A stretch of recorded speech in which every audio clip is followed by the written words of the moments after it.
Olá, boa noite. Começando mais um programa Quatro Paixões, bem descontraído aqui.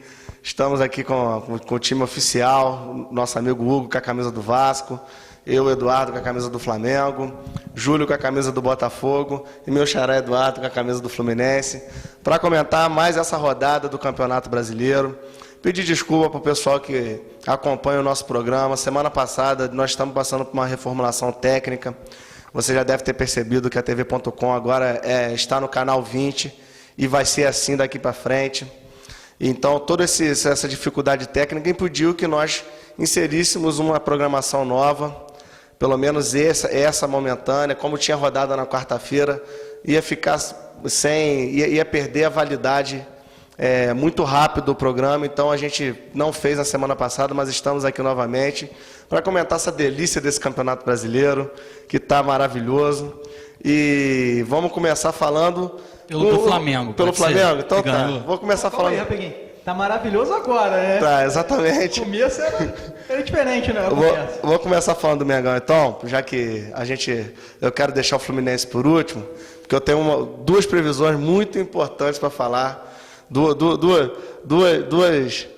visões que eu tive, que eu quero falar na hora que a gente começar a falar do Fluminense. Também, né? Então, o Flamengo o Flamengo é um time que é muito esquisito. Eu acompanhei muito o Flamengo, eu fui nos Jogos da Libertadores no Maracanã, e eu tinha identificado claramente qual era o problema do time do Flamengo, era não correr. O time do Flamengo não corria, o time do Flamengo era muito acomodado em campo, não tinha dedicação. E fora a desorganização, isso que é uma das coisas que me deixava mais irritado, essa ladainha de ter tirado o Jaime de Almeida. Foi a melhor coisa que fez. E até o fato de entrar o Ney Franco para a gente saber o que é realmente ruim, aí a gente ganha referência. Porque o Luxemburgo nunca foi um técnico desprezível. Ele se perdeu na carreira, ele quis se envolver com algo que ele não é bom, que é gestão. A gente percebe que ele é limitado intelectualmente, mas de futebol é inegável o conhecimento de Vanderlei Luxemburgo, a arrumação do time, a parte tática do time está muito bem colocada. Mesmo com o Flamengo perdendo para o Santos e para o Bahia, que perdeu porque jogou mal, porque jogou pior do que os dois adversários, não contra o Santos, não merecia perder, mas tomou o gol e não foi competente para fazer o gol. Contra o Bahia mereceu perder. Mas o Flamengo vem jogando muito bem, principalmente depois que o Luxemburgo assumiu. A gente deu até uma sorte que a gente pegou uma tabela mais fácil, mas pegamos o Criciúma fora de casa, está todo mundo perdendo para o Criciúma no Heriberto Russi. Pegamos o Vitória fora de casa, está aí o Vitória crescendo. Pegamos a Chapecoense, perdemos para o Chapecoense, mas mostra a dificuldade, né? Mostra a dificuldade que tem sido enfrentar a Chapecoense. E depois a tabela do Flamengo foi muito difícil. Então, assim, perdemos para o Grêmio, perdemos para o Santos, mas o time mudou, o time corre. A exibição do Flamengo ontem, do Canteiros, foi uma exibição exemplar. E o Alexandre teve uma exibição de gala ontem. Eu acho que talvez tenha sido a melhor exibição do Alexandre pelo Flamengo, mostrando que ele tem sim que continuar no elenco. Não acho que ele mereça ser titular do Flamengo, mas eu acho que ele tem que continuar. É um jogador importante, é um jogador inteligente.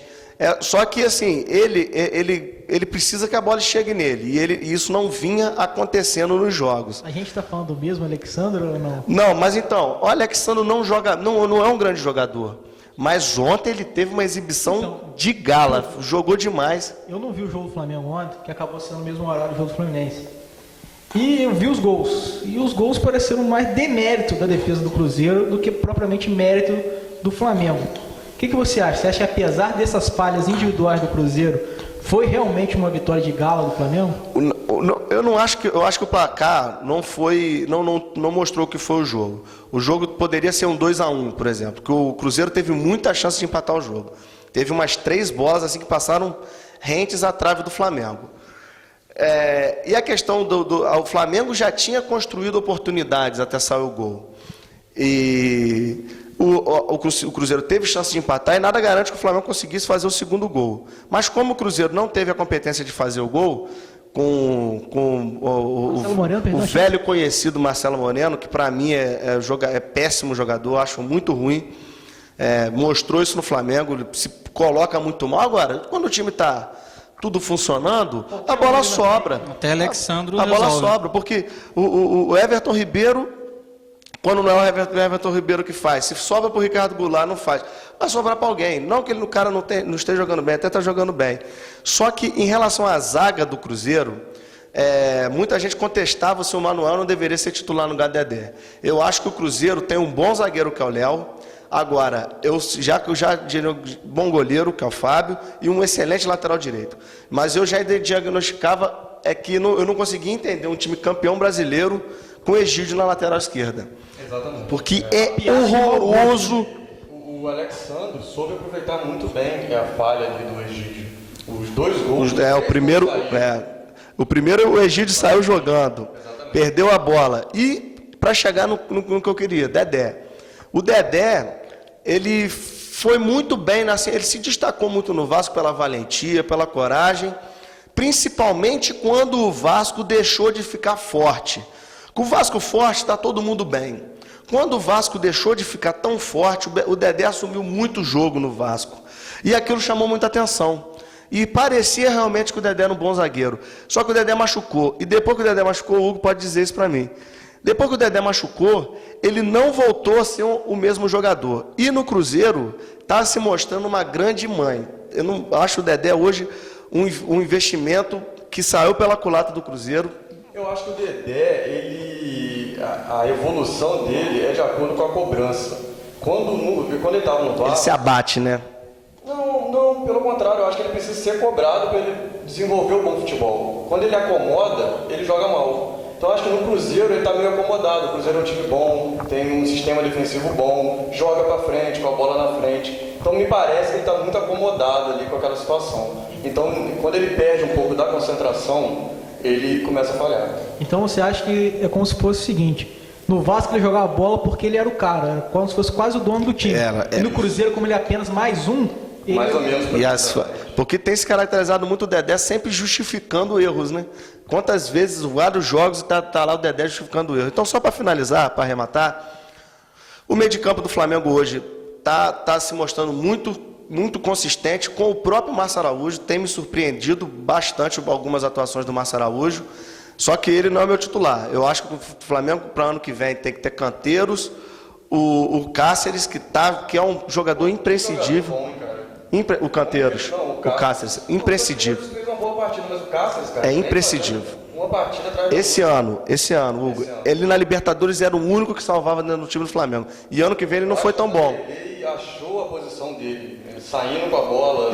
E você vê como o Mano é contestável, porque ele não conseguiu fazer o Cáceres jogar bem. Tanto que o Jaime, quando chegou, sacou o Cáceres e botou o Amaral. E o time funcionou. E o Everton e o Márcio Araújo, eu contrataria mais um meia para jogar no lugar do Márcio Araújo, porque o Márcio Araújo é um bom jogador. Para lateral, já que o Edilson está dando sopa aí, eu contrataria o Edilson, porque é um jogador bom. O Léo não mostrou que veio até agora, se machuca muito. O Edilson tem problema pessoal com o Luxemburgo, né? Parece que teve esse problema, né? Tem o Anderson Pico, que foi uma estreia surpreendente. Ele era jogador do Grêmio, só que ele tinha problemas de comportamento e principalmente com peso. E ele estava jogando, acho que futebol de areia. Estava jogando futebol de várzea. Pediu para voltar para o Luxemburgo. Luxemburgo deu oportunidade e mostrou que merece uma chance, porque João Paulo eu particularmente não gosto muito. E vou finalizar. A zaga hoje, o Wallace e Marcelo, não mexeria, deixaria Lexicão e Samir na reserva. Observação aqui. Quando o Flamengo teve aquelas 5 vitórias, a gente elogiou muito o Marcelo aqui. E logo depois daquilo, o Marcelo teve uma queda. Não foi? Você pode falar? Ele falhou em 2 jogos. Ele falhou contra o Grêmio, que foi aquele lance que ele entrou igual uma vaca no Luan, e o Luan só passou rapidinho por ele, deu um tapa e fez o gol. E depois falhou num bote errado que ele deu contra o Curitiba. Eu acho que as críticas em cima dele foram muito duras. Exageradas para uma situação que foi contra o Goiás, né? Que aí depois teve o gol do Samuel. E o Luxemburgo, que está numa fase muito boa realmente, entendeu que o Marcelo é um jogador imprescindível para o Flamengo e que poderia sentir. Tirou o Marcelo, o que aconteceu? O time desandou a tomar gol, se enfraqueceu o sistema defensivo. E eu não vou nem chamar mais ele de Marcelo, eu vou chamar ele de Marcelisson Silva. Uma alusão a Anderson Silva, pelos dois belos, primeiro pela voadora no Alisson e segundo, um belo chute na cara de Marcelo Moreno. Muito obrigado, Marcelo, por esse presente. Eu achei que isso seria uma homenagem a Thiago Silva, o rei da zaga tricolor, que você tá com o Anderson Silva, pelas duas. Para finalizar essa observação, para a gente ver como é que é importante você dar tempo ao jogador, né? Porque o cara foi lá, brilhou, depois teve uma queda, 1, 2, 3 jogos, e o Vanderlei ainda permaneceu, acreditou nele de novo, e o cara está se recuperando, está jogando bem. E é o meu zagueiro titular. E... Deixa eu te fazer uma pergunta, Duda. Você que é um cara meio pessimista, como você mesmo diz, né? Você acha que o Flamengo ainda corre sério risco de segunda divisão ou acabou agora? Não, eu não dou o Flamengo como ainda tendo escapado, não. Apesar de... Aqui, cara, os times que estão lá embaixo estão vencendo. Estão todos vencendo. Vitória venceu, Botafogo venceu. Criciúma venceu. Eu vi uma notícia que os 4 do Z4 fizeram mais pontos do que os 4 times lá de cima. A briga esse ano pelo rebaixamento, eu acho que parecia que não seria assim, né? É uma briga muito achatada, uma briga que não tem ninguém hoje rebaixado. Eu acho que do Goiás até o... do Goiás, que é o 9º colocado, que tem 37, até o Curitiba, que tem 29, é o último colocado, todo mundo pode cair. E isso inclui o Flamengo. Então, assim, se o Flamengo puder fazer mais uns 10 pontos... até porque os últimos jogos do Flamengo são contra Vitória, Criciúma... são vários desses times, tudo no Maracanã. E o torcedor do Flamengo vai entender o que eu digo. Toda vez que o Flamengo entra como favorito, casa cheia, contra esses times, a tendência de uma flamengada é grande. Mas eu queria passar a bola aqui.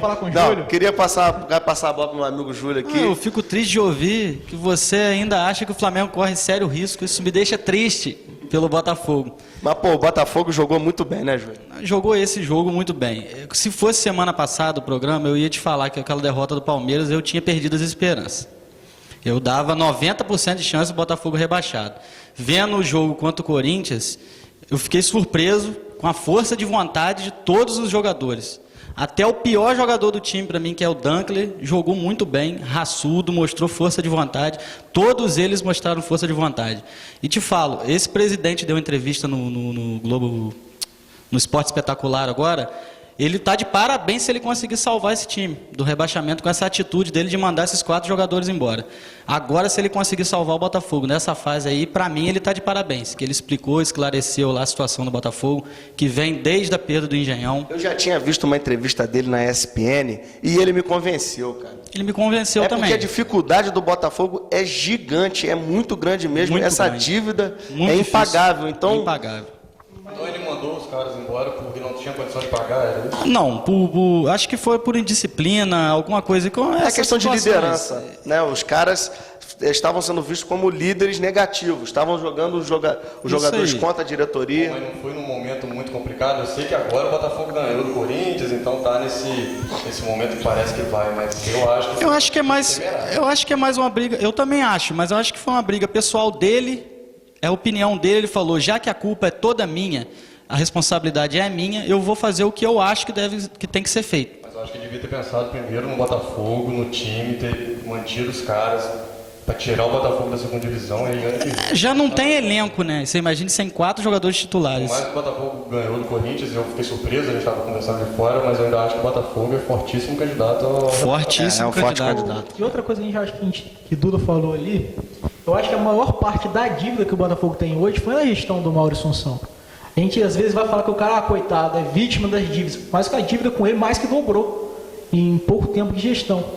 Então, às vezes a gente pega no futebol, que a gente tanto fala aqui de gestão, de dirigentes, Eu acho que a gente ainda tem muito dirigente amador que não consegue gerir os recursos que o time tem e não consegue adaptar as despesas com as receitas que E o clube pior tem. que ele não consegue apresentar isso em uma maneira concreta, né?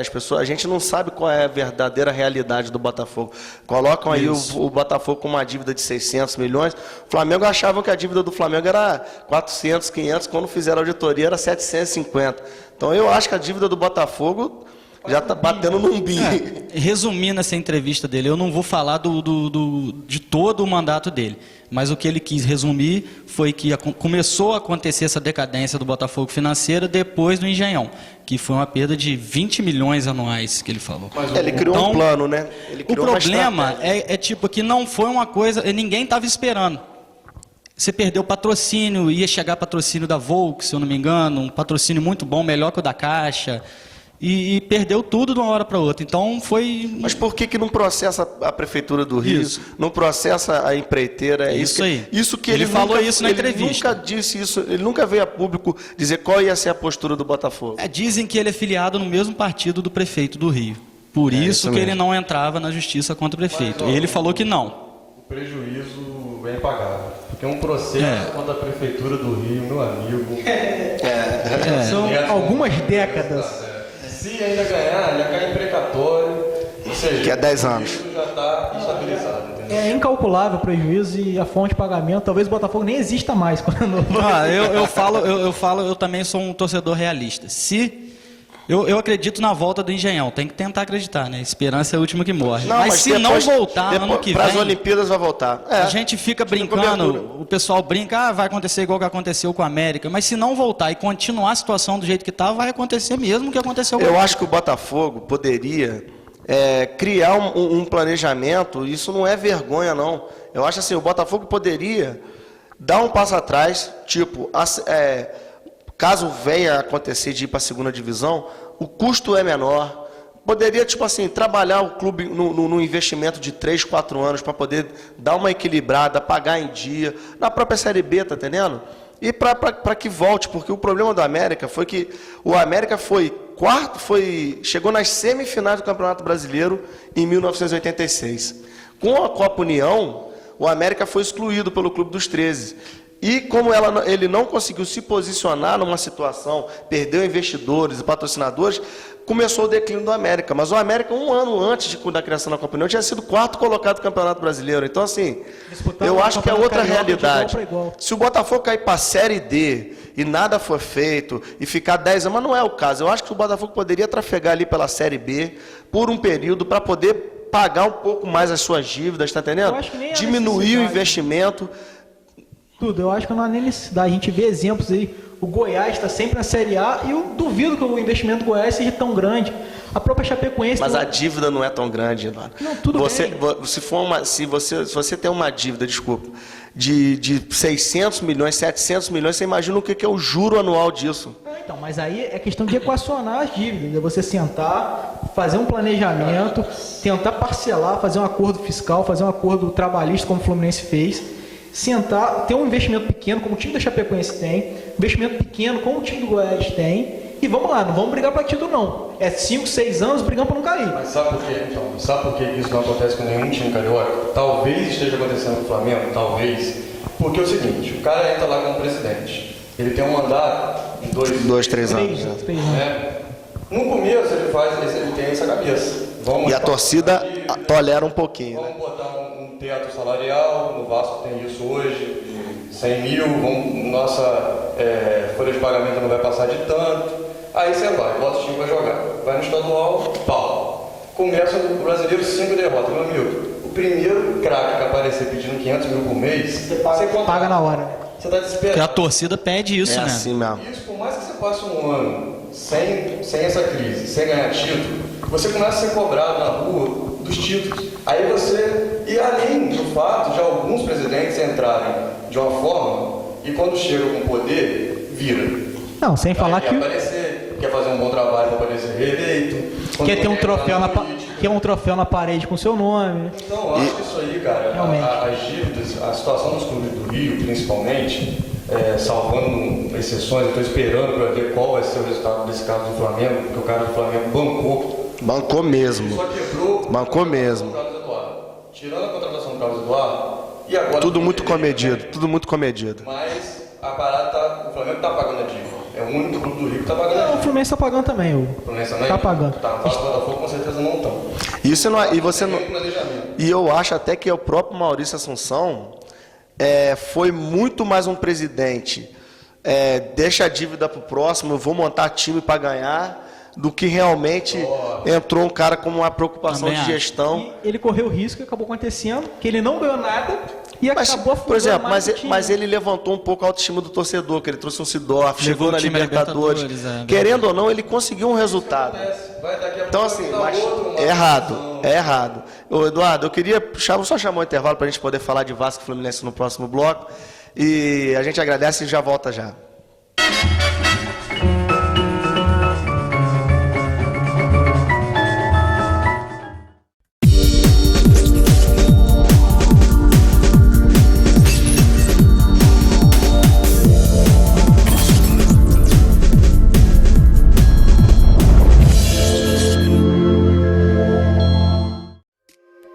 I'm the one for a good time call, phone's blowing up. Ring on my doorbell, I feel the love, feel the love. 1, 2, 3, 1, 2, 3, drink. 1, 2, 3, 1, 2, 3, drink. 1, 2, 3, 1, 2, 3, drink. Turn back till I lose God. I'm gonna swim from the chandelier, from the chandelier. A Italínia de Cordeiro está fazendo uma promoção de enlouquecer. Tá todo mundo louco. Eu sou normal. Na compra do seu projeto, descontos de até 50%. É isso mesmo, 50%. E se você já fez o orçamento do seu projeto, você entra na promoção, que é por tempo limitado. Italínia de Cordeiro, feliz da vida todos os dias. Estrada Cordeiro Cantagalo 1232, Jardim de Alá Cordeiro, 2551-4411.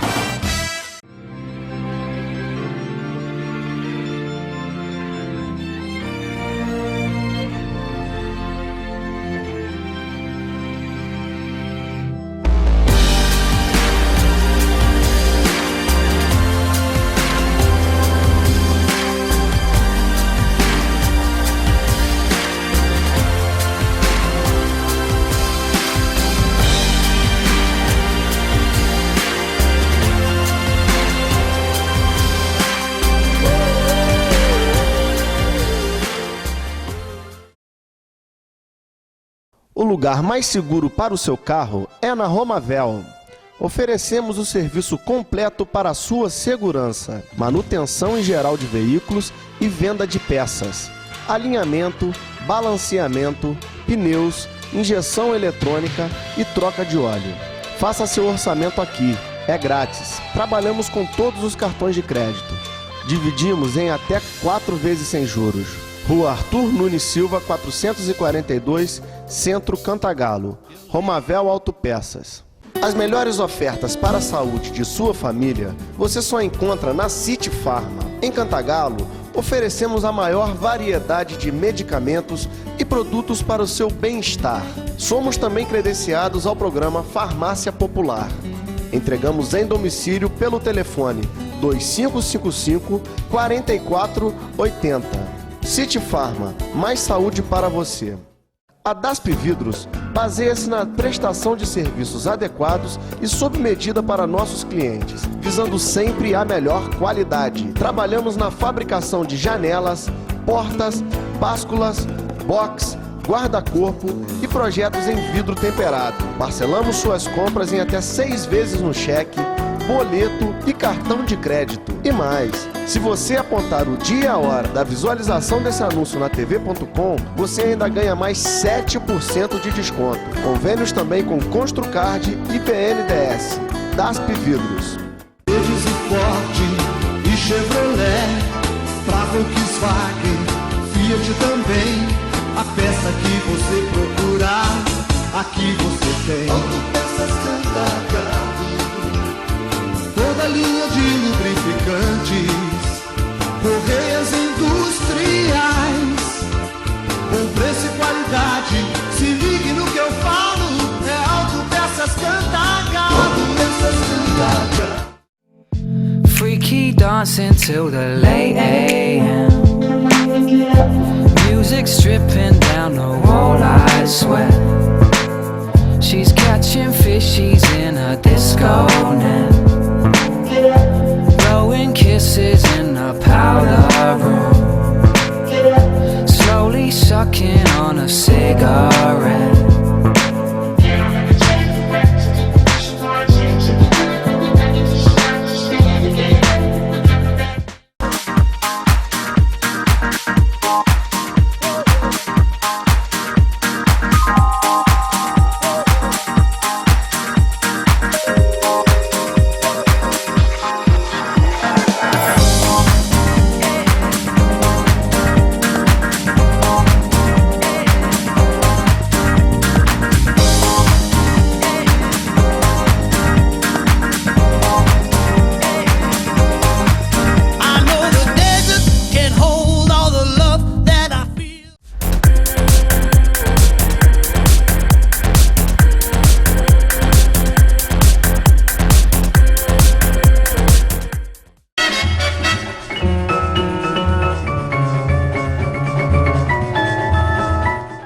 Voltando ao segundo bloco aqui do nosso programa Quatro Paixões, agradecendo aí a todos que nos acompanham, os amantes do futebol, lamentar essa queimada horrorosa que está acontecendo aqui na nossa região.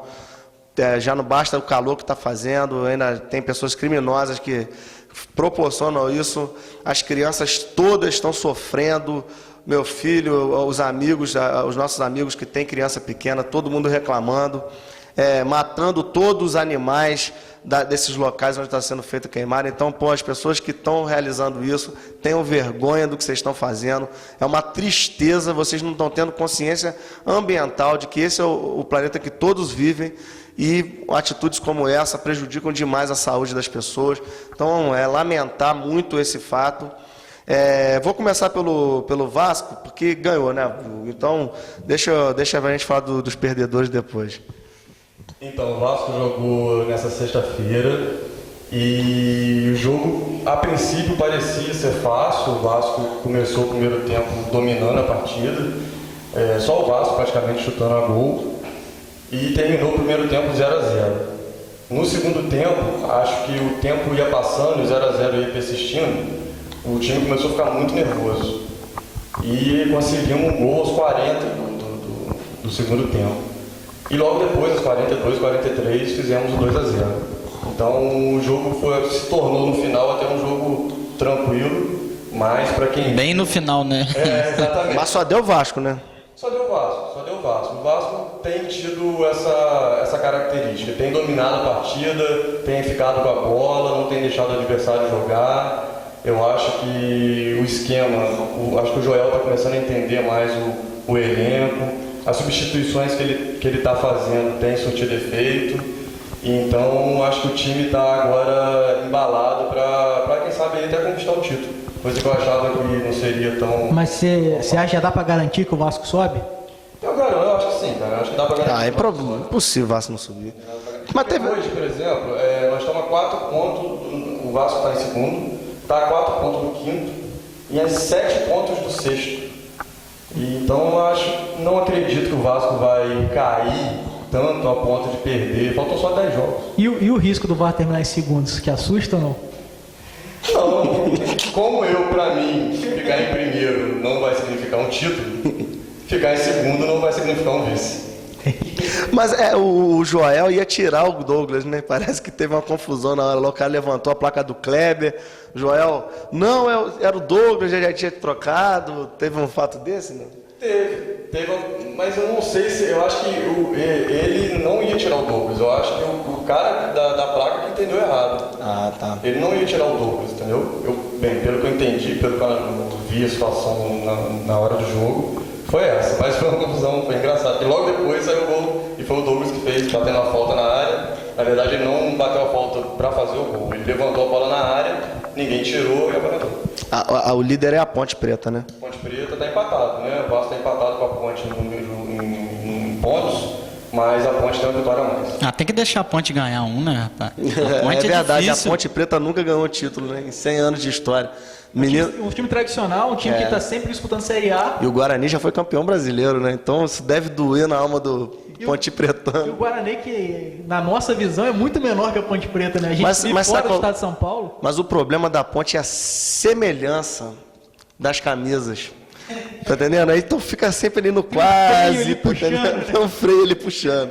Porque assim, a Ponte Preta é páreo duro pra ver quem é a camisa mais feia do futebol brasileiro, A né? briga do vice vai ser grande então, né? É verdade. Falam que é o motorista e o carona, né?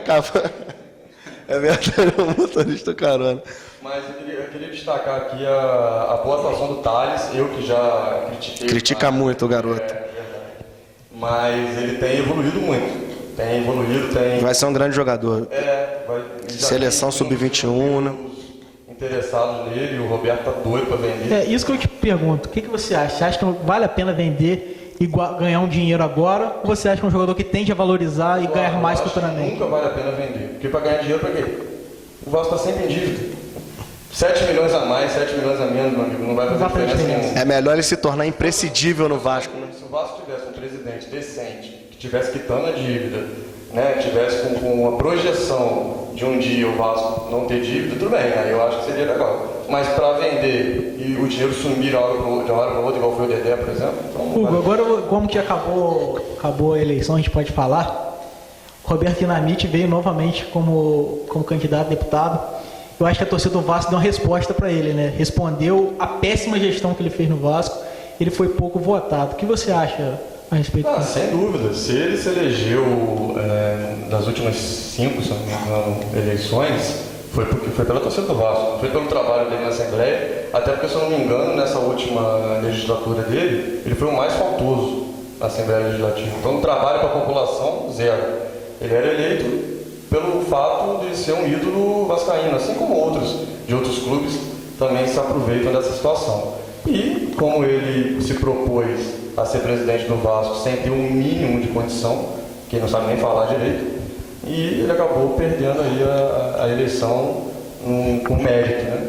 Acho que a estrada de Roberto Dinamite, então, acabou, né? Como presidente, como Tomara que ele político, tomara que ele se junte a Patrícia Amorim. Não, Os dois no mesmo buraco. Eu acho que agora tem uma eleição no Vasco para ver quem vai ser o maior ídolo da história do Vasco, né? Com o cargo aberto. Se é Romário, se é Edmundo, se é Juninho. Eu acho que Eu acho que a torcida do Vasco tem que aprender a dividir isso.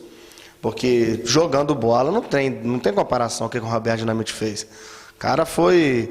Talvez o Edmundo seja mais ídolo até do que o Roberto, porque em termos de título, de conquista, de... O gol do Juninho também, o gol do Juninho. Talvez seja o Juninho, Em termos de título, o Felipe tem mais títulos, né?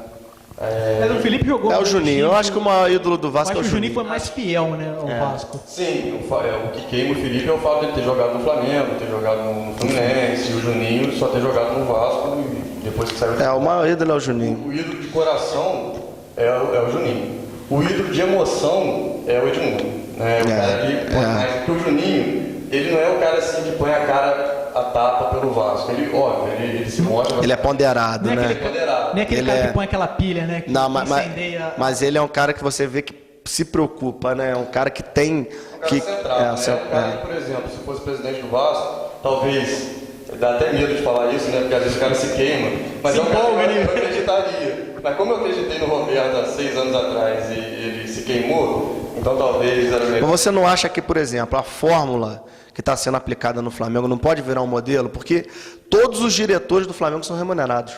Todos. Tem que ser isso, cara. Eu ia terminar aquele assunto nosso dizendo o seguinte, que o futebol ele tem que sair do âmbito amador. Ele tem que sair da situação puramente privada, cada um faz o que quer. Acho que a gente tem que ter mais leis, tem que exigir, vamos melhorar isso aí. Todos os clubes, mandato de 4 anos, apenas uma reeleição, cada clube é uma história. Reestruturar, né, o futebol do Rio que está... Porque se você pega... Principalmente. Você pega aí 200 mil reais e qualquer perna de pau ganha 200 mil reais. Você aplica na gestão esse valor, eu acho que você tem muito mais, você tem condição de ter resultados muito melhores se você tiver até um plantel recheado, né? Duda, eu acho que, continuando o que o Hugo falou, eu acho que essa fiscalização é muito importante, porque eu tenho certeza, não preciso de prova para falar isso, tem muita lavagem de dinheiro no salário dos jogadores. É muito jogador que não merece, que ganha 500 mil e paga 100 para dirigente. Isso É tem muito todos. jogador médio com salário de craque. Exatamente. Na época do Rico, o Marcelinho Carioca chegou a confirmar isso. Ele ganhava 60 mil e tinha que passar 20, 15 para o Rico. Então, isso aí acontece, não é no Vasco que acontecia, não é no Fluminense, não é no Flamengo, não é no Botafogo, isso acontece no Brasil inteiro. E vai continuar acontecendo, se não tiver um choque de gestão, moralizar o futebol, fiscalizar, vai continuar acontecendo. Por falar em choque de gestão, o Fluminense deu o choque de gestão que precisava nesses 10 anos de Unimed? 15 anos de Unimed. Olha, Duda, vou até começar falando Fluminense com um pouco de pesar, porque nosso ex-presidente Davi Fischer morreu ontem. Foi o presidente que iniciou a gestão com a Unimed em 99. Ele assumiu o Fluminense na 3ª divisão e conseguiu colocar a gente na 1ª. É aquele que abriu... É aquele da champanhe? Não é esse babaca, não. Ele pegou o time no fundo do poço, porque foi abandonado, participou, foi vice-presidente na chapa do Manuel Schwartz. O Manuel ficou doente, ele assumiu o problema sozinho e conseguiu... Achou um bom advogado, né? Não, na época não tinha, na época a gente não militava por essa área. Aí a gente começou essa parceria com a Unimed, tá aí até hoje, muitos... O advogado antigo do Fluminense era o Eurico Miranda. Inclusive o Eurico Miranda é advogado mesmo. Mas enfim, começou essa gestão com a Unimed, essa parceria, que muitos criticam, outros elogiam. Eu particularmente acho que já deu, acho que já não tem mais... Ou a Unimed continua no Fluminense como um patrocinador comum, como o Vasco tem seu patrocinador, como o Flamengo tem seu patrocinador, como o Botafogo Esse modelo está sendo discutido, né? Eu acho que vai fechar um valor mínimo de 20 milhões né, anual. O problema do O Fluminense... mínimo, né? Um investimento mínimo de 20 milhões. Então, o problema do Fluminense é essa gestão compartilhada, que a Unimed decide quem vai contratar, a Unimed decide como vai pagar, quanto vai pagar. Isso tira um pouco da autonomia do clube. Eu acho que isso é muito prejudicial. Só que antigamente a gente não podia abrir mão disso, porque o Fluminense vivia atolado de dívidas, atolado de penhoras. Era uma forma de o Fluminense ter o salário em dia, a Unimed pagando direto. Hoje, o Fluminense, como eu disse anteriormente, tem a questão do ato trabalhista, tem a questão da... Hoje a gente tem as certidões fiscais. Isso possibilita o clube de quitar com seus débitos sem penhoras, sem imprevistos. Então eu acho que hoje sim a gente pode dar o grito de independência. E sou um adepto, uma pessoa muito feliz com a administração do Peter. Acho excepcional o presidente. Como você fala da gestão Flamengo, o Peter começou isso no Fluminense há 4 anos atrás. Ele começou já batendo de frente com a Unimed, né? Exatamente, só que ele não Dizendo que não podia mais continuar aquela relação. Né? Exatamente, só que ele estava entre a cruz e a espada, porque naquele momento que ele assumiu, ele não podia abrir mão da Unimed, mas também não podia ceder aos caprichos dela. Então eu acho que isso é uma questão, essa é uma questão muito, muito complicada, mas hoje sim, eu acho que o Peter tem condição de abrir mão da Unimed. Eu achei o Fluminense ontem, eu vi os melhores momentos. O Bruno estava com uma preguiça danada. Eu só vi ele correndo atrás, e isso não só ele, vários jogadores. Sabe quando você percebe que o time está articulado, correndo junto? Parecia que eles esperavam partir para poder correr atrás. Eles não... Então, assim, o trabalho que o Cristóvão tem capacidade de fazer, bom trabalho, mas parece que ele realmente perdeu a mão e esse discurso brando dele eu acho que já não está mais convencendo. Né? Então, ontem o time do Fluminense jogou muito mal, a gente mereceu perder o jogo, mas eu não vou culpar só o Bruno, não. O Bruno está jogando Fluminense já com lesão nas costas há um tempo, está jogando meio no sacrifício. Também não vou abonar a culpa dele, porque pede para sair e entra o reserva. Mas ontem a gente perdeu muito no meio campo. O meio campo do Fluminense não conseguiu controlar a bola, Conca muito mal, Cícero muito mal, Wagner muito mal, o Diguinho muito mal. Então, eu acho que foi mais o meio campo que não conseguiu ficar com a bola do que a culpa dos defensores em si, que até jogaram bem. A dupla de zaga ontem, ele Velton e Marlon jogou bem, apesar de ter tomado 2 gols. O Cavalieri fez 3 defesas maravilhosas. O Fred recebeu uma bola, fez um gol, recebeu o outro, cabeçou para fora. Não vou culpá-lo também, poderia fazer melhor, mas também não fez nada de menos. Mas eu acho que o Cristóvão peca muito. O Cristóvão, ontem, quando a gente estava perdendo o jogo, ele abriu mão do Bruno, lateral, para colocar um volante. Então, não dá para entender o cara recuar o time. Eu acho que ou você perde 5, como o Inter perdeu para a Chapecoense, ou você vai tentar ganhar um jogo. Você não tem meio termo. Sempre achei esse defeito do Cristóvão. Ele perde o time do jogo, entendeu? Ele não sabe, ele não consegue ver o clima do jogo. Ele perde isso. O momento que você tem que atacar, o momento que você tem que defender. E aí ele acaba entregando o jogo por uma alteração muito importante. E a gente ontem não perdeu demais porque o técnico do outro lado era o Abel Braga, que abre mão de atacar. Porque se o Inter quisesse atacar o Fluminense, a gente perde demais. A prova disso que foi quando o Fluminense achou o gol do 1-1, na jogada seguinte o Inter foi lá e fez 2-1. Se o Inter tivesse pressionado o Fluminense, era 3-4. E não estou sendo exagerado. Ele estava 1-0 pro Inter, ele estava com medo de ganhar. O Abel. Exatamente, estava com medo de matar o jogo. Que por isso e por outras que é muito criticado lá, né? Ele não fica. Até no próprio Fluminense, a gente foi campeão em 2012 com ele sofrendo, tomando empate no último minuto.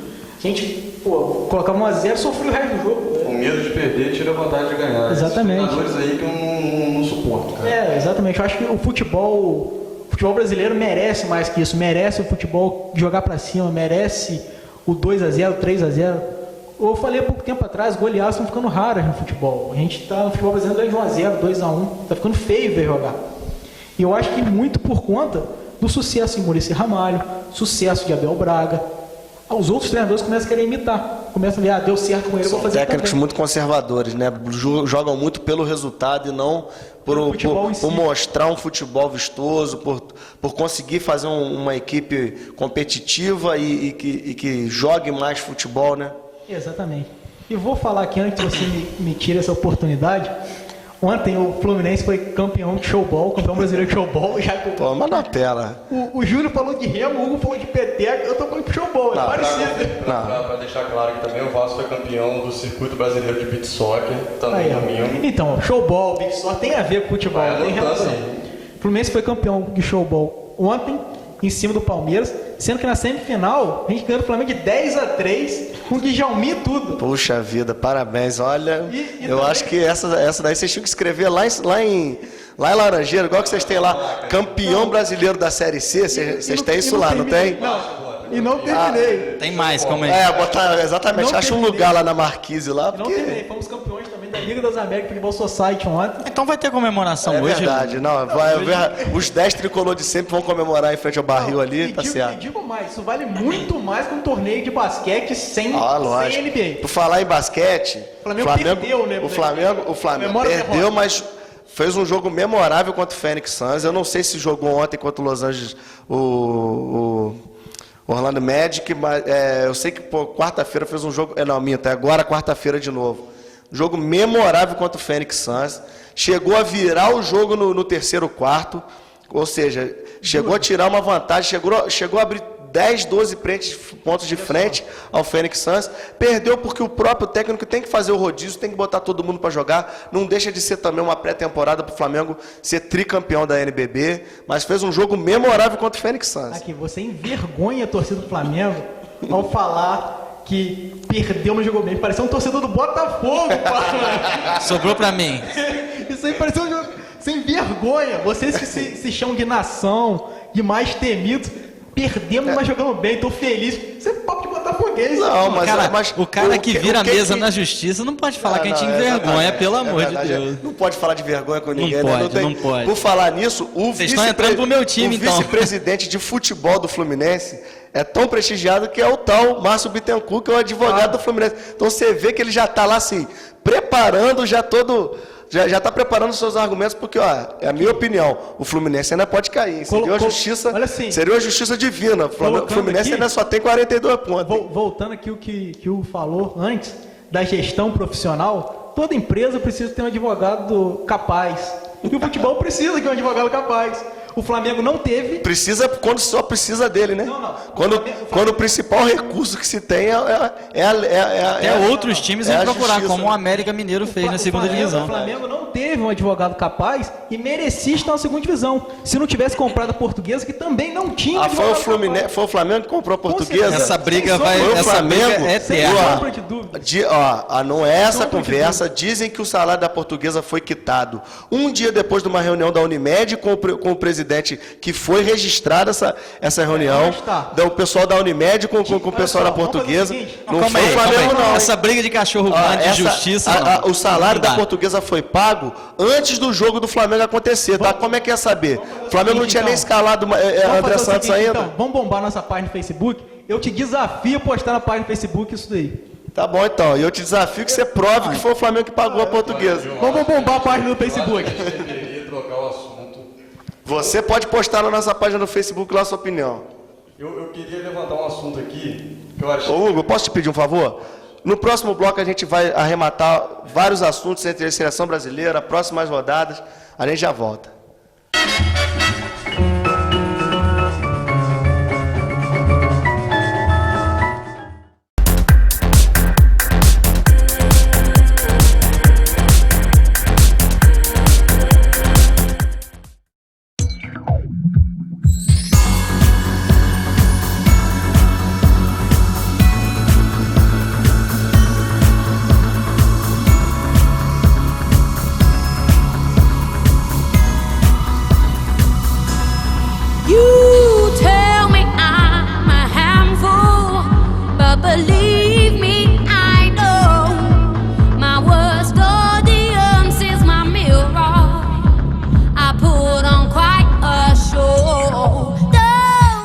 Vogo Informática, sua loja de tecnologia em Cantagalo. Venda de computadores, notebooks, acessórios, celulares, câmeras digitais, videogames e a novidade, instrumentos musicais, manutenção e assistência técnica especializada em computadores, impressoras e videogames, recarga de cartuchos, jato de tinta e laser. Venha nos fazer uma visita. Rua Francisco Eugênio Vieira, próxima rodoviária de Cantagalo, 2555-4924. Vogo Informática. Na Almec Center tem qualidade em acabamentos que surpreende o seu bom gosto. Construção, reforma e decoração com as melhores marcas do Brasil e do mundo. Você encontra aqui na Almec Center. São 4 andares de loja para escolher à vontade. Nossa equipe é a família Almec, que está sempre à disposição, com profissionais atenciosos e dedicados para atendê-los. Venha nos visitar. Será um grande prazer recebê-los aqui em Boa Sorte, Cantagalo. E você já sabe, na Almec Center é tudo novo de novo. O Laboratório Rodolfo Albino traz o que há de mais moderno em tecnologias e procedimentos, com os mais avançados critérios de análises e pesquisas para atender e superar as expectativas dos clientes, com profissionais especializados, equipamentos automatizados de última geração, uma constante atualização científica e o foco no ser humano. Garantimos qualidade total dos serviços prestados todos os dias aos nossos clientes. Em Cantagalo, Cordeiro, Macuco, Bom Jardim e Nova Friburgo. Laboratório Rodolfo Albino, o seu laboratório de análises clínicas sempre perto de você. Qualidade de vida nunca é demais. Dr. Flávio Rangel oferece assistência especializada na área de ortopedia e traumatologia. Disfunções ortopédicas e traumas necessitam de tratamento especializado. Nosso novo consultório é qualificado para promover seu bem-estar físico. Oferecemos instalações modernas e total conforto para o paciente. Avenida Raul Veiga 86, Sala 606, Cordeiro. Dr. Flávio Rangel, sua saúde em mãos seguras.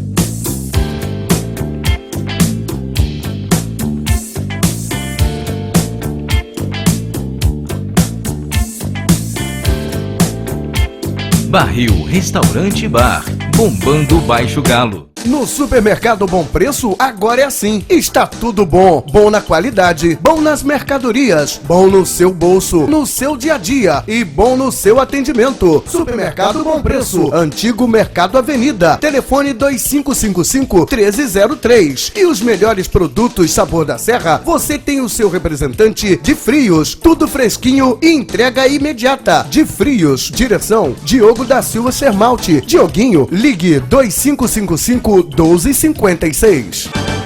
O Colégio Euclides da Cunha está com matrículas abertas. Há 28 anos, trabalhando com dedicação e valorizando a nossa cultura. Construção de conhecimento, projetos pedagógicos e culturais, produções literárias, aulas passeio, orientação psicológica e profissional, escola de futsal, robótica e fanfarra. Oferecemos tudo isso e muito mais. Colégio Euclides da Cunha, educar, mais que um lema, um prazer.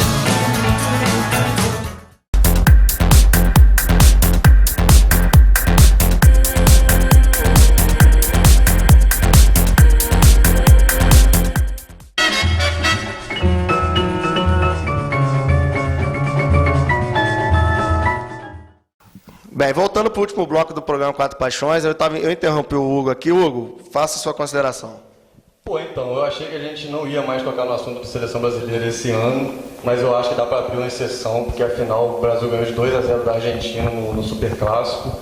E, cara, foi um jogo muito bom, não sei se vocês viram, mas até os 25 minutos do primeiro tempo eu achei que a Argentina fosse dar uma goleada no Brasil.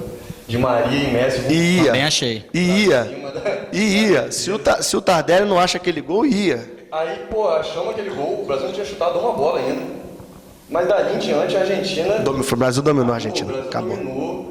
Pô, eu gostei muito da atuação de alguns jogadores. Se o Neymar não fosse tão preciosista, né, cara? Mas ele jogou muito. Pô, aquele lance que ele foi de cara pro goleiro, ele sabe como ninguém dá uma cavucada na bola pra botar por cima. Ali eu humilhava. Gostei muito do Danilo, lateral direito, jogou muito bem. E o Neymar, o Tardelli saindo, vindo buscar jogo. Tem que lembrar do Jefferson, né? Com aquela defesa. Jefferson foi o melhor jogador do campo. O Jefferson fez a defesa do pênalti do Messi, sensacional. É um título pro Botafogo. Não é só a defesa do pênalti não, cara. O Jefferson dá uma segurança que o Júlio César há muito tempo não estava dando. Né? Só não elogio o William. Eu vou te contar, que jogador, eu nunca vi disso, jogador tão imprestável como esse William. Não, mas é indecente. O Cotoco, se estiver me vendo, o pessoal lá da BB estiver vendo, eles vão brigar comigo, porque eu falei isso lá na BB e eles não concordaram. Mas o cara recebe a bola, só toca para trás. Eu queria que alguém me mostrasse uma partida boa de William na seleção brasileira. Tá bom, é um jogador preparado, sabe jogar futebol. Eu particularmente gosto dele. Eu não vou lembrar assim a atuação dele boa, não, mas ele entrou bem. Eu não vou gosto te dele, falar, cara, mas nesse jogo eu achei que ele teve um papel importante, que foi no papel da recomposição do meio campo na marcação. Eu acho que ele ajudou muito na marcação e na saída de bola. Outro jogador que eu não gosto dele. Outro jogador que eu não gosto nem de falar muito mal, porque às vezes queima a nossa língua, mas que é marcha lenta demais, é o tal do Oscar também. Vou te contar. Esse eu não gosto. Esse eu já não gosto. Eu prefiro muito mais o William do que o Oscar. Eu acho que é um futebol, apesar de lento, é um futebol que quando está inspirado, joga muito a bola. Mas ele joga muito mais no Chelsea do que na seleção. Na seleção ainda não... E nem tanto assim no Chelsea. Mas eu acho que é falta de sequência. Eu acho que um jogador de meio campo precisa de entrosamento para jogar bola. Ele tá, cara, direto escalado no titular, desde a Copa das Confederações. Eu não... Mas mudam os jogadores que jogam do lado dele. Não teve uma sequência, só teve ele e Neymar. Então, por isso que talvez ele renda mais no clube. Talvez ele nunca vai render na seleção. Como vários jogadores nunca jogaram. Você vê que a gente fala aqui de 1, 2, 3 jogadores, mas não tem um que é um cara igual o Neymar. Por isso que a gente fica nessa dúvida sempre aqui. É verdade, é Neymar e mais 10. Só tem ele e mais 10. Ele é capaz de pegar uma bola, driblar dois e entrar... Igual hoje, deixa eu te perguntar a sua opinião. Tardelli ou Fred hoje na seleção? Tardelli. E olha, eu juro pra você, quando o Dunga convocou o Tardelli, eu pensei, cara, o Tardelli não é jogador. Eu também pensei, eu falei, é o fim do mundo. Mas ele... Como eu pensei do Fred. Calou a boca. Mas eu não vejo perspectiva de médio prazo não, tá? Eu também não vejo, assim como eu acho que não é para ser agora começar a jogar muito e aí quando você vê a convocação de 2018, o cara tá levando o Tardelli por consideração. E Dunga é capaz de fazer isso. A importância dele talvez vai ser para mostrar que o centroavante não pode ser aquele cara que fica ali parado dentro da área só fazendo papel de pivô ou esperando uma bola aparecer. Ele vem jogar, ele arma a jogada junto com o Neymar, junto com o Oscar. Então talvez sirva para que o jogador que venha substituir o Tardelli saiba que a função é... Seria para incentivar as categorias de base a formarem mais jogadores nessa... Eu não acredito nessa utopia de categoria de base. Mas Hugo, eu acho que o Brasil está em falta fora disso. do Brasil funciona. Será que o Anderson Talisca... Eu não acredito no Brasil. Entendeu? Será que o Anderson Talisca pode ser um futuro promissor aí? Estão comparando ele a Rivaldo, hein? Cara, eu acompanho o Anderson Talisca desde o ano passado no Campeonato Brasileiro. Ele é um bom jogador, mas não sei se ele tem cancha para chegar na seleção. Essas comparativas. Ele tá no sub-21, né? Ele tá no sub-21. Comparar com o rival. São comparativos. Já queimaram muito jogador, né? Também pode ser até que o cara seja melhor rival futuramente. Só que eu acho muito cedo para querer colocar essa culpa de ser o Rivaldo nele. Um exemplo que eu gosto de citar sempre é o Toró, o Pelé de Xerém, que virou um cabeça de bagre do Flamengo, virou um volante bem... Toró, pra quem não sabe, levou esse apelido porque era chuva de gols, né? O cara fez o filme do Pelé porque difícil não fisicamente, de acreditar. Tecnicamente ele era parecido com o Pelé, segundo muitos. O cara carregou esse peso, não jogou no Fluminense, foi mandado embora Chegou a jogar um pouquinho, algumas vezes no Flamengo ele chegou a desenvolver virou cabeça de área. Então, de atacante, virou cabeça e sumiu, né? Exatamente. E sumiu, né? Essa culpa pode atrapalhar muito o jogador. Agora, a gente vê que a seleção, muito embora tenha trocado de treinador... É capaz de parar no Vasco, hein? Porque o Joel chamava ele de Torozinho. Joel só vai ficar até dezembro, fica tranquilo. Mas a gente vê que, aquele 7x1, cara, foi uma coisa excepcional. Não pela derrota. Também acho. Né? Mas foi uma coisa excepcional. O Brasil jogou com a Argentina, um super clássico, valendo taça. A Argentina com os principais jogadores, até melhores do que a Copa do Mundo. E, na minha opinião, a montagem do time está melhor do que a da Copa do Mundo. Então jogou sério. Ganharam da Alemanha. Eu discordo. Desculpa. Para mim não foi excepcional. Para mim foi uma soma de erros graves na elaboração de um trabalho profissional para futebol, para tudo. Não, você nunca, você não é assim. Não tem a dúvida. Mas aí que tá, mas criou-se o precedente para que fosse possível chegar a esse ponto. Foi o pior, foi o extremo. Exatamente. A Copa toda, Eu acho que o 7x1 se deu muito mais por questões de tô perdendo de 2x0, tenho que ir pro ataque, eu tenho que ganhar, não posso perder a Copa. Foi mais nervo, né? Aí o Davi Luiz pegava a bola, tentava atacar. Foi fragilidade. Mas foi mais emocional. Fragilidade. Sabe por quê? O time era foi ruim, fragilidade. Em 100 jogos perderia 99, porque o time era mal armado. Só que 7x1, eu acho que de 100 jogos, 99 não perderia que 7x1. Não, lógico que 99,9 eu não vejo diferença, assim, uma grande diferença na seleção daquele jogo com a seleção de hoje. Por isso que eu perguntei da comparação de Tardelli com Fred. Eu não vejo grande diferença. Hoje sim, Tardelli. Eu vejo diferença, mas não que... amanhã pode ser Fred. Pra Copa não tinha cabimento levar Tardelli. Colocar qualquer centroavante ali que não ia mudar nada. Um Ronaldinho no Brasil hoje acabou. Como chegou nele? Se tem com certeza. Que não foi culpado no 7x1, gente, foi o Fred. Eu particularmente acho assim, apesar de o Brasil ter ganhado, jogou muito mal os 30 minutos, e se não faz o gol pra mim, perdi aquele jogo ali. Eu acho que jogou muito mal, mas mais pelo fato de não ter entendido a marcação do Messi e do Di Maria. Que são jogadores que jogam abrindo pelas pontas e cortando para o meio. Quando o Brasil identificou esse problema, neutralizou esses jogadores, aí o Brasil passou a ter a posse de bola. Então, o Messi e o Di Maria são excepcionais. É difícil excepcional, Di Maria. Di Maria e Messi, do mesmo... saber marcar. Jogando um só já é difícil. Não dá, a marcação não pode ser assim, o lateral direito vai pegar o Di Maria. Não é assim. Porque ele vai pegar a bola no lateral direito e ele vai cortar pro meio. Aí se o lateral direito acompanhar ele pro meio, ele vai abrir. Então não adianta você marcar o jogador, você vai marcar fulano. Quando ele cair pela direita vai ser o lateral esquerdo. Tem um esquema de defesa, não tem? Tem que ser um esquema de defesa preparado para as bolas que passam, para a tabelinha e conhecer o jogador, né? Conhecer o time.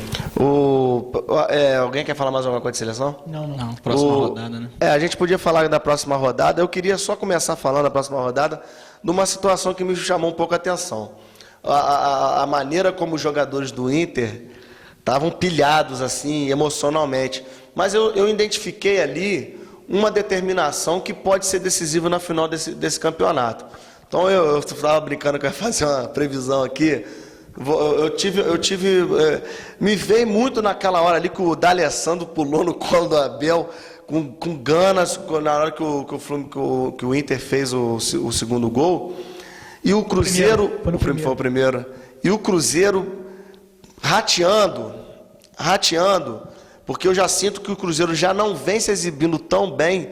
Eu vou arriscar aqui, depois vocês vão me zoar e tudo, mas eu vou ter a coragem de fazer minha previsão. O Inter vai ser campeão brasileiro 35 anos depois. Não acredito. Também não. Faz a previsão pro Botafogo aí. O Botafogo se livra. Vocês vão me cobrar, Vamos cobrar. Não, eu também não acredito nisso, não. Tomara que essa previsão não seja igual a de Léo do Barril. Você acredita nisso, que o Botafogo não vai cair? Cara, eu tenho que acreditar. Se eu não acreditar, ninguém vai acreditar. Eu acho que o Botafogo realmente não escapa. Mas me veio essa situação. E eu vou fazer outra. Em Fluminense, ano que vem, volta para da onde não deveria ter saído. Quando saiu da Unimed, e esse time que tá é um time desmotivado. Eu estou começando a ver que o Fluminense ano que vem vai ter dificuldade. Você anota aí, torcedor. Pra terceira divisão não, né? Não, terceira não. Senão eu fico com medo dessa previsão. Ele vai ter que pagar o pedágio na Série B que não pagou da outra vez. Quero ver quando o Flamengo vai pagar 20 pedágios, os 30 títulos roubados. Essa briga é eterna. Vamos falar da próxima rodada, que essa Vamos briga falar da próxima rodada. O Flamengo joga contra o Atlético Paranaense, fora de casa. O Eduardo ficou chateado comigo, a cara dele. Saco! 3x0 Atlético Paranaense. É um jogo difícil, eu não vejo... A gente podia fazer isso agora, né? Dá sua... Então cada um dá o seu, Atlético e Flamengo. 2x1 Atlético. 2x0 Atlético. 2x0 Atlético. Eu não acredito na vitória. 3x0 Atlético. Tá bom. Quem o Fluminense pega? O Fluminense pega o Criciúma no Maracanã, 6h30 sábado. Vamos ver, né? O Fluminense, como eu estou falando aqui há muito tempo, é o time que faz jogo duro com o Cruzeiro e apanha do Vitória. Ganha do São Paulo Então é problema do time do Rio. No Maracanã. Então, 1x1. eu nunca vou apostar contra o meu time. 3x0 Fluminense. 2x0 Fluminense. Eu aposto contra o meu time... Porque é pessimista. Porque sempre que eu faço isso, acontece o contrário. Vocês entenderam a malícia, né? 4x1 Fluminense. Vamos botar essas opiniões na página lá, para depois a gente lembrar e a gente poder cobrar um ou outro. Sim, vamos lá. Então nós vamos fazer o seguinte exercício, então, para a galera ir acompanhando a gente no Facebook. Cada um de nós vai fazer a sua previsão na página lá no Facebook, lá do Quatro Paixões. Cada um vai ficar responsável por colocar os resultados que acha das 10 partidas, meio que um bolão a partir de hoje. E para quem sabe, daqui para frente a gente continuar fazendo. Vocês topam? Toda rodada a gente fazer o exercício. E o Vascão, Hugo? O Vasco pega o Santa Cruz lá na Arena Pernambuco, na Arena da Copa do Mundo. Difícil no sábado, às 4 horas. Eu acho, cara... 1x0 Santa Cruz. No sol quente. 2x1 Vasco. Olha, se o jogo fosse no Arruda, onde Santa Cruz era muito forte, eu apostaria no Santa Cruz. Mas com a nova arena... Quase um jogo neutro, né? Com a nova arena, a torcida Santa Cruz, do Náutico, do Sport, perdem muito. Então eu vou apostar no Vasco. 1x0 Vasco. 2x0 Vasco, acho que tá de bom tamanho. 1x0 Santa Cruz. Santinha, vamos lá, Santinha. Vamos lá, e o Botafogo? O Botafogo tem Copa do Brasil e tem Brasileiro. Do Brasileiro, né? Botafogo pega o Sport em casa. Tem que ganhar. E para mim esse jogo é fundamental para o Botafogo. Ladeira abaixo, tá? Sport ladeira abaixo. Se o Botafogo ganhar, vai ficar 3 pontos do Sport. O Botafogo depois dessa vitória com o Corinthians. Então tem que ganhar. 2x1 Botafogo. Eu acho 3x1 Botafogo. 2x1 Botafogo também. 2x1 Sport. Tem que ter um contra. Ó, eu digo o seguinte... O Fluminense só tem 42 pontos. A nossa meta agora é passar o Fluminense, que é inadmissível a gente ficar atrás do Fluminense nesse campeonato. No campeonato passado vocês ficaram. Uma posição. Uma posição. Ficar na beira do degola ali, ó. Aliás, Fluminense, Flamengo e Vasco, né? Só que o Vasco deu azar de ser o primeiro. Aliás, outra coisa que eu achei errado no Campeonato Brasileiro, não sei se vocês concordam, é cair 4, cara. Eu também acho exageradíssimo. Tinha que ser 3. Dá mais tranquilidade para trabalhar. Pô, todo ano tem um time. Eu acho que tinha que ser 3. Podia mudar esse ano, cara. Podia mudar de uma vez. Eu já pensei nisso também, que cair menos clubes. Mas a gente tem que pensar também que o futebol brasileiro é um futebol de muita qualidade, muitos times grandes. Então até para proporcionar o rodízio. Rodízio, isso aí. Maior. Mas você não acha que qualifica os 3 clubes que vão subir? Porque senão, o campeonato inglês, por exemplo, são 2 que sobem e 3 disputam. Os três seguintes eu acho que disputam no treino. É um só. Os 2 últimos caem diretamente e o antepenúltimo disputa o terceiro em um jogo. Não, eu tô falando para subir. Eu acho que ainda tem para subir então, são 2. O terceiro com o antepenúltimo disputa para ver quem. Tá. Porque eu acho que aí você tem condição de... pode correr o risco de só 2 caírem. Porque esse ano não tem nenhuma aberração, mas ano passado o Náutico fez 20 pontos. No outro ano a América de Natal fez 17. Esse 4 significa 1/5 do Eu acho um número. Esse ano muitos apostaram que a Chapecoense seria o salto de pancada e tá dando pancada. Não cai não. Não, jogando essa bola aí não cai. Eu não sei o número, mas eu acho que esse ano a situação do rebaixamento é atípica. Não sei. Também eu acho que nunca teve tanta disputa. Eu não me lembro de nenhum ano que todos os times chegassem faltando 10 rodadas e não tivesse nenhum muito rebaixado. Uma vitória tira o último. Tira o último. Eu fiz 2 vezes o simulador o time com Já tá 43 pontos. Você já tá fazendo eu fiz duas simulador. vezes hoje. Não, eu fiz não é duas vezes possível. hoje. Rapaz, o Botafogo saiu as duas com 43 pontos. 43. 43. Mas tem um detalhe. Mas aí ele coloca o Botafogo ganhando o Cruzeiro lá dentro. Olha só, Não, mas tem um não, detalhe, cara. mas tem um detalhe, tá? O maior abismo que houve na relação dos 4 últimos colocados foi na segunda parte do turno. Porque era muito enfrentamento ali, agora muito time ali vai começar só a pegar time grande, time que está disputando lá em Pode cima. abrir um distanciamento. Então. Muitos times vão começar a fazer isso. Por exemplo, o Flamengo já é o contrário, já vai pegar muito time que está lá embaixo. Mas tem muito, por exemplo, Palmeiras não escapou não, porque o Palmeiras vai pegar vai pegar 3 clássicos, vai enfrentar Cruzeiro, vai pegar times fortes.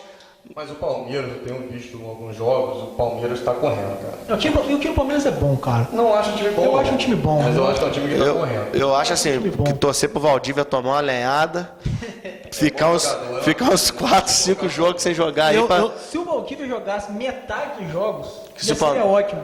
Só que ele joga 20%. Eu acho que o Palmeiras não cai. Agora eu acho que o Palmeiras vai se estabilizar aí. Não, eu acho que o Palmeiras corre risco. Até porque o Dorival é pouco confiável. Se o Dorival pegar aí 2, 3 derrotas aí... Se for por ele, com certeza. Mas eu acho que não cai não. A gente poderia, faltam 9 rodadas, 10. Tá 10. A gente poderia hoje colocar quem que a gente acha que vai cair. Vamos pensar, mas deixa eu pensar que eu não tenho número aqui na página. Vou colocar na página. Faltando 2 rodadas no final. É igual os caras da televisão. Mas eu acho que tá muito longe ainda. Não, vamos fazer o seguinte, muito imprevisível. então. Vamos movimentar nossa página lá. Tá vamos isso, colocar então a na gente vai página. colocar nossas opiniões. Alguém gostaria de falar mais alguma coisa, gente?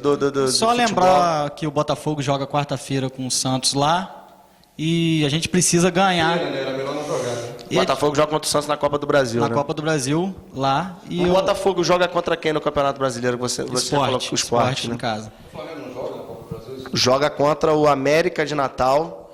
Ganhou a primeira partida fora, de 1-0. Aquele mesmo. A gente vai ter que fazer essa vingança, porque ninguém bate na nossa dama impunemente. Ninguém bate no pai. Ninguém bate na nossa Pro buraca Flamengo impunemente. pro Flamengo tá fácil agora. Ganhou fora, né? Vai jogar em casa. É fácil, mas mas aí entra muita diferença do peso da camisa, né? Não, a gente não é o Fluminense, então dificilmente a gente vai. O Pimpão nunca fez nada contra o Flamengo quando jogava pelo Vasco, né? É verdade. Comemorando o gol de Pimpão, o outro comemorando que Gerson fez a grande defesa. Futebol carioca. Você tá comemorando showball, pô? Você comemorando basquete. Tá triste. Vocês já viram, né, gente? Entra na nossa página no Facebook, a gente vai começar a colocar nossas opiniões lá também. E você está convidado também a colocar a sua, comentar. Te agradece e até a próxima segunda-feira.